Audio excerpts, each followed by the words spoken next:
Hi everyone, स्वागत है आपका मेरे इस वीडियो में। ये वीडियो का टॉपिक रहेगा कस्टमर आइडेंटिफिकेशन। अगर आप एक बिजनेस ओनर हो, ऑनलाइन कोच हो, सर्विस प्रोवाइडर हो, आपके लिए एक कस्टमर आइडेंटिफाई करना ज़रूरी है ताकि आप उन्हें टारगेट कर पाओ। अगर आपके पास कोई कस्टमर आइडेंटिफिकेशन नहीं होगा तो it will be very difficult for you to plan your complete advertising strategy. मैं आपको इस सारे वीडियो में बताऊंगा कि आप कैसे कैसे कर सकते हैं। आप आइडेंटिफाई कर सकते हैं कि आपका कस्टमर कहाँ है, वो किससे इंटरेक्ट कर रहा है, और आप अपने ये पीसेस को जोड़कर अपना एक जर्नी बना दोगे कस्टमर के लिए, ताकि वो कस्टमर जो फैला हुआ है आपके बिजनेस को कैसे आइडेंटिफाई करेगा, आपके सर्विसेज को कैसे आइडेंटिफाई करेगा। तो काफ़ी लोग से जिससे मैं बात करता हूँ, मेजॉरिटी लोग को कस्टमर आइडेंटिफिकेशन के बारे में पता नहीं होगा। अगर मैं आपसे पूछता हूँ कि आपका बिजनेस का कस्टमर बताइए मुझे, 100 में से 80 या 90 लोग इस चीज़ का जवाब नहीं दे पाएंगे, या 95 भी हो सकते हैं। आपका, अगर आप कह रहे हो कि भाई मैं सबको सर्व करता हूँ, आप किसी को सर्व नहीं करोगे, आपका बिजनेस स्ट्रगल करेगा। जितने भी बड़े कंपनीज होते हैं, जितने भी बड़े ऑर्गेनाइजेशन होते हैं, जितने भी बड़े मार्केटिंग एजेंसीज होते हैं, वो क्लाइंट से जब बात करते हैं, उनका इनिशियल सवाल होता है कि भाई आपका कस्टमर पर्सोना क्या है, आपके पास कौन आके आपसे प्रोडक्ट परचेज करता है। उसके बेसिस पे वो अपना कैंपेन स्ट्रेटजी बनाते हैं, बिजनेस स्ट्रेटजी बनाते हैं। हर कंपनी का हो सकता है। अगर आप शार्क टैंक भी ले लो, अगर आप शार्क टैंक में जाके देखोगे, काफ़ी बार आप देखोगे कि वो बोलेंगे आपका कस्टमर कौन है, क्या एज ग्रुप के बीच में पड़ता है। अगर आप इंडियन शार्क टैंक देखते हो, इंडिया का, विनीता सिंह से आप ये चीज़ सुनोगे कि वो कहेगी कि मेरे पास ये एज ग्रुप से 24 से लेके ये एज ग्रुप के लोग हैं, या 18 से लेके 24, या 18 से लेके 30 के एज ग्रुप के, जो भी वो कहती है, वो कहती है कि भाई उसके पास उसका डेटा है। क्यों? क्योंकि दैट्स अ टारगेट ऑडियंस। उससे नीचे, उसके ऊपर उसे टारगेट करना होता नहीं है, क्योंकि उसे पता है कि मेरे पास जो प्रोडक्ट्स है इस पर्टिकुलर एज ग्रुप के लोगों के लिए बहुत रेलेवेंट है, इसके ऊपर के लिए उन्हें बेचना नहीं है। आप ये सोचोगे कि भाई वो अगर सबको सर्व करेगी तो ज़्यादा पैसे कमाएगी। करेक्ट बात है ना, ज़्यादा लोग ज़्यादा पैसा। पर वैसा नहीं होता है। क्यों? क्योंकि उनका प्रोडक्ट ही कुछ ऐसा है कि it will not be appealing. वो उस एज ग्रुप के लोग को अपील करेगा ही नहीं। तो वो बहुत क्लियर होते हैं। तो आपको ये एग्जाम्पल समझ आ रहा है ना, तो कि अगर आप कस्टमर आइडेंटिफाई करेंगे, इसका मतलब ये नहीं है कि अपनी मार्केट को आप कट डाउन कर रहे हो, मार्केट साइज कट डाउन कर रहे हो। आप एग्जैक्ट पिन पॉइंट करके प्रेसिजन के साथ बता सक रहे हो कि ये लोग मेरा प्रोडक्ट खरीदेंगे, और आप जब आपकी मैसेजिंग भी उस अकॉर्डिंग रहेगी कि भाई इस पर्टिकुलर एज ग्रुप के लोग किस तरीके से बात करते हैं। और आपको बेटर अंडरस्टैंडिंग के लिए ये क्यों इम्पोर्टेंट है, आप ये देख लो, आपका जो जनरेशन है, आप लोग की बात करने का स्लैंग अलग होगा आपके मॉम डैड ग्रैंड पेरेंट्स की जनरेशन से, और आपके बाद का जो जनरेशन है, जो किड्स है, जो स्कूल में है, जो कॉलेज में है, उनका स्लैंग आपके स्लैंग से काफ़ी अलग है। करेक्ट? अगर मुझे किड्स को टारगेट करना है, लेट्स से किड्स को नहीं टारगेट करना है, चलो मुझे टारगेट करना है 18 से लेकर 24 तक अभी जो लोग हैं, तो मैं जब उन्हें टारगेट करूँगा, मैं उनके स्लैंग में मेरा मार्केटिंग रहेगी। उनके उनके जो वर्ड्स वो यूज़ करते हैं, वो टाइप के वर्ड्स मैं यूज़ करूँगा, ताकि वो लोग समझ पाए कि भाई ये बंदा मुझसे बात कर रहा है। मैं अगर जो लोग 60-70s में हैं उनका स्लैंग यूज़ करके 18 से 24 वालों को मैसेजिंग करूँगा उनके तरीके से, वो जो वर्ड्स यूज़ करते हैं उससे, तो मेरा प्रोडक्ट 100% फेल हो जाएगा, क्योंकि सामने वाला समझ ही नहीं पाएगा ये क्या बोल रहा है, ये कौन से सदी की बात कर रहा है, मुझे समझ नहीं आ रहा है। तो आप जब ये सब समझते हो तो आपके लिए बहुत आसान होता है कि भाई इन लोगों को मैं कैसे टारगेट कर पाऊँगा। तो मेरी ये जो सीरीज़ है, ये सीरीज़ में मैं आपको वॉक थ्रू कर रहा हूँ इनिशियल फाउंडेशन से, और मैं इवेंचुअली एड्स पर लेके जाऊँगा कि मैं एक B2B बिजनेस या B2C बिजनेस, B2C के बारे में तो मैं ज़्यादा बात नहीं करूँगा, एक जो ऑफलाइन बिजनेस होता है उससे आप एड्स के थ्रू कैसे स्केल करोगे। पर ये जो फाउंडेशनल स्टेप्स है, ये सारे बिजनेस को एसेंशियल होते हैं। जैसे कि मार्केटिंग के प्रिंसिपल्स होते हैं, हर चीज़ का प्रिंसिपल होता है, ये कोर फाउंडेशन है, ये हर बिजनेस को ज़रूरत है। पर ये कोई बताता नहीं है कि भाई आपको कस्टमर पर्सोना कितना ज़रूरी है। इसकी वजह से काफ़ी बिजनेस फेल होते हैं, क्योंकि उन्हें पता ही नहीं होता कि उन्हें कस्टमर कौन है और कहाँ है। और मैं ये नहीं चाहता हूँ कि अगर आप मेरा वीडियो देख रहे हो तो आपको ना पता हो कि आपका कस्टमर कहाँ है। अब आते हैं इस सवाल पे कि हम कैसे आइडेंटिफाई करें हमारा कस्टमर कहाँ है। आपका जो भी प्रोडक्ट होगा आप जाकर गूगल पे सर्च करो। अगर आपका B2B प्रोडक्ट है तो हाई पॉसिबिलिटी ये है कि वो लोग गूगल पे सर्च करेंगे या ऑनलाइन प्लेटफॉर्म से सर्च करेंगे। करेक्ट? ये हो चुका है आपका इनिशियल फर्स्ट स्टेप। ठीक है, अभी आपने गूगल पे सर्च किया। लेट्स से मैं एग्जांपल लेता हूँ, मैं गारमेंट्स का एग्जांपल लेता हूँ। अगर आप लोग चाह रहे हो कि मैं आपके स्पेसिफिक बिजनेस के बारे में बात करूँ तो आप मुझे मैसेज करके बोलो भाई इसके बारे में बताइए, तो मैं उस बारे में रिसर्च करूँगा और फिर आपको उस रेलेवेंट कंटेंट बताऊँगा, so that it helps you to take it to the next step. और अगर आपका कोई ऐसा बिजनेस है जिसके अंदर जो ऑलरेडी चल रहा है और आप सोच रहे हो भाई ये चीज़ मैंने इंप्लीमेंट नहीं की, आप इस पर्टिकुलर चीज़ को इंप्लीमेंट करो। इस बिफोर एंड आफ्टर रिसर्च देखोगे आपको बहुत ज़्यादा फर्क दिखेगा वंस यू इम्प्लीमेंट दिस। तो मैं गारमेंट्स का बिजनेस लेके चलता हूँ। अगर मैं एक B2B कंपनी हूँ, बिजनेस टू बिजनेस, B2B का मतलब होता है, अगर आप किसी में से आपको नहीं पता होगा, बिजनेस टू बिजनेस यानी मैं जाकर कस्टमर को नहीं बेचता हूँ, मैं जाकर अगर बिजनेस को बेचता हूँ, यानी मेरी company is dealing with another company, that's called a B2B business. अगर कॉर्पोरेट कंपनीज मुझे ऑर्डर दे रहे हैं तो that's a company to company, तो B2B होता है, बिजनेस टू बिजनेस। तो मैं उन्हें सप्लाई कर रहा हूँ, चाहे मैं उन्हें गिफ्टिंग मटेरियल दे सकता हूँ, गारमेंट्स दे सकता हूँ, वो जो भी मेरी चीज़ है। लेकिन मैं इस सिनेरियो में सिर्फ लेके चल रहा हूँ गारमेंट्स का एग्जांपल। मैं उन्हें सप्लाई करूँगा यूनिफॉर्म्स, T-शर्ट्स, शर्ट्स, वो सब सप्लाई करूँगा। अगर मुझे करना है आइडेंटिफाई कि मेरा कस्टमर कहाँ है, तो पहले मैं ये देखूँगा कि अभी पहले मैंने देख लिया कि गूगल पे मैंने सर्च करके देखा है, सर्च में मुझे बताया है कि ये पर्टिकुलर प्लेटफॉर्म शो अप हो रहे हैं, जस्ट डायल, इंडिया मार्ट और येलो पेजेस, ये जो भी शो होंगे, और उसके नीचे रहेगा गूगल माई बिजनेस। ठीक है, और उसके नीचे होंगे सारे वेबसाइट्स। आप जब गूगल पे सर्च करोगे तो आपको सबसे पहली चीज़ क्या पता चलेगी कि भाई इस पर्टिकुलर सर्च जो भी करता है कस्टमर, वो जस्ट डायल पे जाएगा, वो इंडिया मार्ट पे जाएगा और सुलेखा पे जाएगा, कहाँ कहाँ जाएगा। उन्हें आपको एक चीज़ ये पता चल गई कि आपका कस्टमर का फ्लो इस डायरेक्शन में है, ये 3 जगह तो जा रहा है। और उसके अलावा जो लोग ऐड कैंपेन्स रन कर रहे हैं उनके पास भी फ्लो जाएगा, क्योंकि वो शो अप हो रहे हैं। जो दिखता है वो बिकता है। अगर आप सर्च में ऊपर रहेंगे तो प्रोबेबिलिटी आपके बिजनेस मिलने की बहुत ज़्यादा होगी। मैं आपको सिंपल एग्जांपल देता हूँ जो मैंने आज ही किसी को दिया था।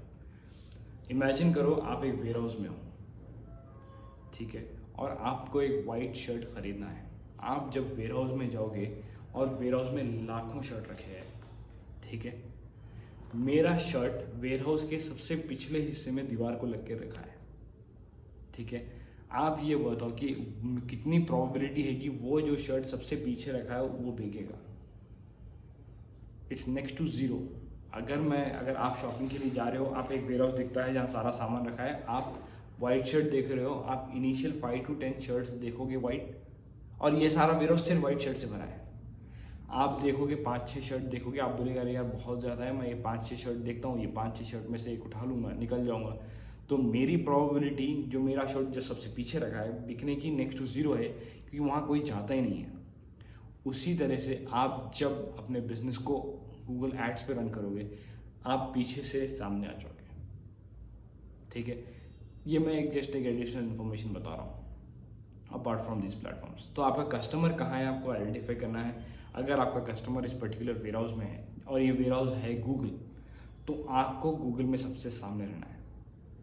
आपको ऐसे आइडेंटिफाई करना है कि आपके कस्टमर्स कहाँ कहाँ स्प्रेड आउट है। सबसे पहले मैंने बता दिया कि आपका कस्टमर एक तो आएगा गूगल पे, वो सर्च करेगा अगर वो B2B प्रोडक्ट है। सेकंड आपका कस्टमर होता है सोशल मीडिया प्लेटफॉर्म्स पे। इंडिया में चल रहा है इंस्टाग्राम, फेसबुक, स्नैपचैट। अगर आप इंस्टाग्राम, फेसबुक पे देखना चाह रहे हो कि भाई आप जो प्रोडक्ट बेच रहे हो क्या और भी लोग बेच रहे हैं, अगर आप एक स्मॉल से मीडियम साइज बिजनेस हो, आपके पास ह्यूज लेवल मार्केट टेस्ट नहीं कर पाओगे। जिस तरीके से एग्जांपल रेड बुल देता हूँ, तो हमारे पास कॉलेज में ये होता था कि रेड बुल की गाड़ी आती थी और फ्री में रेड बुल बांटते थे, और वो टेस्ट करते थे कि भाई ये क्या, ये वो लोग का अलग कॉन्सेप्ट होता था कि वो प्रोडक्ट ब्रांड अवेयरनेस करा रहे हैं।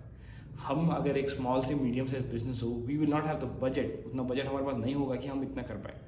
हम क्या कर सकते हैं, जो बड़े कंपनी जो ऑलरेडी टेस्ट कर चुके हैं हम उनको देख सकते हैं और उनसे सीख सकते हैं, क्योंकि वो लोग ने टेस्टिंग किया है तो उसके बेसिस पे हम सीख सकते हैं। तो अगर समझो आप बेच रहे हो, आप कुछ भी बेच सकते हो, ट्रैवल पैकेजेस हो सकते हैं, आप शर्ट्स हो सकते हैं, कॉर्पोरेट गिफ्टिंग हो सकता है, कोचिंग प्रोग्राम्स हो सकता है, जो भी होता है। आप जाओगे फेसबुक एड लाइब्रेरी में, गूगल पे जाना, फेसबुक एड लाइब्रेरी सर्च करना, और फेसबुक ऐड लाइब्रेरी जब घुसेगी ओपन होगी, या मैं क्या बोल रहा हूँ, फेसबुक ऐड लाइब्रेरी जब ओपन होगी वहाँ पर आपको एक सर्च ऑप्शन आएगा, आप अपने प्रोडक्ट को डालना। अगर आप डाल रहे हो थाईलैंड टूर पैकेज, तो आप थाईलैंड टूर पैकेज डालकर सर्च करो, आपको एक लिस्ट आ जाएगी जो लोग कैंपेन्स रन कर रहे हैं। ठीक है, सेम वे अगर आप एक कॉर्पोरेट गिफ्टिंग सर्च कर रहे हो, सेल कर रहे हो, तो आप कॉर्पोरेट गिफ्टिंग डालो फेसबुक ऐड लाइब्रेरी पे और देखना कि क्या ऑप्शन दिख क्या है। एंड सिमिलरली आपका जो भी बिजनेस होगा, क्योंकि मैं सारे बिजनेस के बारे में बता नहीं सकता, लेकिन आप जब डालोगे तो मैं ऑब्वियसली आपके, अगर आप कमेंट करोगे तो मैं आपके बिजनेस के बारे में बात करूँगा। अगर आपने कॉर्पोरेट गिफ्टिंग सर्च किया है, आप देखोगे कि हज़ारों से ऐड रहेंगे, और ये लोग जो ऐड रन कर रहे हैं, ये ऐड क्यों रन कर रहे हैं? ये ऐड इसलिए रन कर रहे हैं क्योंकि उनके बिजनेस आ रहा है। करेक्ट, बिजनेस आ रहा है इसलिए वो ऐड रन कर रहे हैं। अगर बिजनेस नहीं आता होता तो लोग पैसे स्पेंड नहीं करते। जब वो लोग को बिजनेस आ रहा है, इसका मतलब ये है कि वहाँ पर भी आपके कस्टमर्स बहुत है और रेडी टू इंटरैक्ट है। करेक्ट, तो फर्स्ट आपने देख लिया, आइडेंटिफाई कर लिया गूगल पे लोग हैं, आपने आइडेंटिफाई कर लिया इंस्टाग्राम और फेसबुक पे लोग हैं। ये दो लोग को अगर आप टैप करोगे तो आपको तो बिजनेस एनी डे बढ़ जाएगा। ये दो जगह पर तो आपके लोग है ही। पर अगर आपका और स्पेसिफिक प्रोडक्ट है जिसके अंदर बहुत ज़्यादा क्वालिफाइड लीड्स होते हैं, क्वालिफाइड लीड्स जैसे कि कुछ लोग होते हैं जो कॉर्पोरेट ट्रेनिंग प्रोग्राम्स बेचते हैं, ठीक है, और इस टाइप के बिजनेस के लिए लिंक्डइन एक बहुत सॉलिड प्लेटफॉर्म है। लिंक्डइन बहुत सॉलिड प्लेटफॉर्म इसलिए है क्योंकि वहाँ पर आप सेट लोगों को टारगेट कर सकते हो। आप शायद सेल्स टीम को, अगर आपसे आपका प्रोग्राम सेल्स टीम को हेल्प करने के लिए, आप सेल्स टीम वालों को टारगेट कर सकते हो, आप सीईओज को टारगेट कर सकते हो, आप परचेज डिपार्टमेंट को टारगेट कर सकते हो। लिंक्डइन, और मैं ये सारे कैंपेन्स की बात कर रहा हूँ, मैं ऑर्गेनिक कोई चीज़ की बात नहीं कर रहा हूँ। ऑर्गेनिक इसका मतलब ये होता है कि अगर आप एड्स में स्पेंड नहीं कर रहे हो, आप फ्री में पोस्ट कर रहे हो और आपको व्यूज़ मिल रहे हो, दैट इज़ कॉल्ड ऑर्गेनिक। जहाँ पर आप पैसा स्पेंड नहीं कर रहे हो, आप सिर्फ कंटेंट डाल रहे हो। मैं सिर्फ और सिर्फ एड्स की बात कर रहा हूँ। अगर आप लिंक्डइन में ऐड करते हो, अगर आपका बहुत स्पेसिफिक बिजनेस है, तो लिंक्डइन भी आपको बहुत बहुत क्वालिफाइड लीड्स देता है, बट वो बहुत स्पेसिफिक होता है। और उसका, अगर ये 3 प्लेटफॉर्म्स होते हैं, गूगल, फेसबुक एंड इंस्टाग्राम जो एक ही है, और लिंक्डइन के ऐड चार्जेस सबसे हाईएस्ट रहेंगे क्योंकि उनके पास क्वालिफाइड लीड्स है और आप बहुत पिन पॉइंट से टारगेट कर सकते हो जॉब ऑक्यूपेशन या उनके करियर लेवल के हिसाब से, या जॉब ऑक्यूपेशन लेवल के हिसाब से कर सकते हो। ये 3 एरियाज हो चुके हैं जहाँ पर आपको अपने कस्टमर्स को आइडेंटिफाई करना है और टारगेट करना है। करेक्ट, और आप जब, तो आपको पहले पता चलना चाहिए कि यहाँ पर सारे मेरे कस्टमर्स एक्यूमुलेट होते हैं, ठीक है, उन्हें मैं पकड़ूंगा और उन्हें मैं टारगेट करूंगा। ये हो चुकी है बात कस्टमर आइडेंटिफिकेशन की, कस्टमर कहाँ पर है आपका। इसके अलावा और कहाँ हो सकते हैं? हो सकता है आपका बिजनेस कुछ ऐसा हो जो यूट्यूब पे चल रहा है, तो आप यूट्यूब पे जाके सर्च करोगे। कुछ बिजनेस ऐसे हैं, मुझे पता है एक कंपनी के बारे में जो फैब्रिक बनाती थी, उन्होंने एक वीडियो बनाया और वो एक वीडियो के आई थिंक उन्हें 19-20 लाख व्यूज़ है और उससे बहुत सॉलिड रेवेन्यू जनरेट हुआ है। तो ये भी हो सकता है, आपके लोग वहाँ भी हो सकते हैं। तो ये मेजर प्लेटफॉर्म्स है जहाँ पर आपको आइडेंटिफाई करना है कि कस्टमर सबसे ज़्यादा कहाँ पर है। फेसबुक ऐड लाइब्रेरी में मिलेगा, उसी तरीके से गूगल ऐड लाइब्रेरी भी है। तो अगर आप जब गूगल ऐड लाइब्रेरी पे देखोगे, उसका नाम गूगल ऐड लाइब्रेरी नहीं है, पर अगर आप गूगल एड्स ट्रांसपेरेंसी बोल के अगर आप सर्च करोगे तो आपको गूगल का भी वो दिख जाएगा कि जहाँ पे कॉम्पिटिटर्स ऐड रन कर रहे हैं। गूगल का पता चल गया है आपको, फेसबुक पे हो गया है, ये सारे जगह पर आपके लोग हैं। यहाँ पर आपको क्या करना है, इन मैसेजिंग के थ्रू टारगेट करना है। मैं एक बात सबको कहता हूँ, हर बिजनेस में कोई ऐसा बंदा है जो करोड़ों कमा रहा है। हर एक बिजनेस में we are surrounded by business. Headphones का बिजनेस है, रिंग्स का, ज्वेलरी का बिजनेस है, फ़ोन्स का है, फ़ोन कवर्स का है। ये सारे एक बिजनेस है। We are surrounded by businesses. हर बिजनेस करोड़ों रुपए कमा रहा है, पर असल पैसा वो कमा रहा है जिसे पता है कि कस्टमर से कैसे कम्युनिकेट किया जाता है। Communication is the key to target and convert a customer from एक रैंडम कस्टमर से, अपना कस्टमर नहीं, रैंडम ऑडियंस से उसे कस्टमर बनाने के लिए। मैं मैसेजिंग पे एक अलग से वीडियो बनाऊंगा, क्योंकि मैसेजिंग में इस वीडियो में नहीं करता। तो आप जब मैसेजिंग की बात आएगी, मैसेजिंग के लिए आपको मार्केट रिसर्च करना पड़ेगा। मार्केट रिसर्च क्यों करना पड़ेगा और उसकी अहमियत क्या है, मैं आपको कल के वीडियो में बताऊंगा। ये वीडियो में आपको फाउंडेशन सेट कर रहा हूँ, तो इस वीडियो में हो सकता है काफ़ी चीज़ें रिपीटेटिव हो सकती है, लेकिन मैं आपको इस चीज़ की इंपॉर्टेंस बता रहा हूँ कि आप कस्टमर आइडेंटिफाई करना कैसे शुरू करेंगे। मैं जब मार्केट रिसर्च के बारे में बताऊंगा, मैं उसमें ये बताऊंगा कि आप अपना एक कस्टमर पर्सोना कैसे बनाएं। कस्टमर पर्सोना बहुत इंपॉर्टेंट होता है, क्योंकि उसके बेसिस पे आप किसी से कम्युनिकेट कर पा सकते हो। अगर आपको पता ही नहीं है आपका कस्टमर कौन है, उसका इंटरेस्ट क्या है, उसे क्या चीज़, वो क्या ढूंढ रहा है, अगर आपको पता नहीं हो तो आप टारगेट नहीं कर पाओगे। Your business will fail just because आपको कस्टमर नहीं पता है। अगर कोई टॉप का बिजनेस है, आप देख लो उन्हें, वो लोग कस्टमर पर्सोना के बिना काम शुरू नहीं करेंगे। इस बारे में और मार्केट रिसर्च के बारे में अपने अपकमिंग वीडियोस में बताऊंगा। मैं पहले मार्केट रिसर्च कवर करूंगा और आपको बताऊंगा कि कस्टमर को कैसे कैसे रिसर्च कर सकते हैं आप कस्टमर के बारे में। तब मैं जब आपको कस्टमर पर्सोना के बारे में बताऊंगा इन सारी चीज़ों को बैक करते हुए, then you will realise the importance of each and everything. और इनमें से अगर आप कोई प्रोसेस नहीं कर रहे हो, ये जान लो कि सारे बड़े बिजनेसेस एक प्रोसेस फॉलो करते हैं। अगर आपको बड़ा बनना है, अगर आप मिड साइज हो या आपको एक नेक्स्ट लेवल पे जाना है, तो आपको वो काम करना पड़ेगा जो नेक्स्ट लेवल के बिजनेस के करते हैं, और वो एक भी चीज़ को, एक प्रोसेस को छोड़ते नहीं, क्योंकि उन्हें पता है ये छोटी छोटी चीज़ें जो छोटी लगती है एक आम आदमी को, बहुत मैसिव इम्पैक्ट करती है बिजनेस को। ठीक है, तो चलता हूँ मैं। See you in the next video. Thank you very much. कोई भी आपका डाउट हो कमेंट करें, कोई भी आपको डिटेल में जाना हो, कोई भी चीज़, कोई पर्टिकुलर स्पेसिफिक बिजनेस के बारे में अगर आप चाहते हो बात करूँ, तो आप मुझे कमेंट करके बताइए। Thank you very much.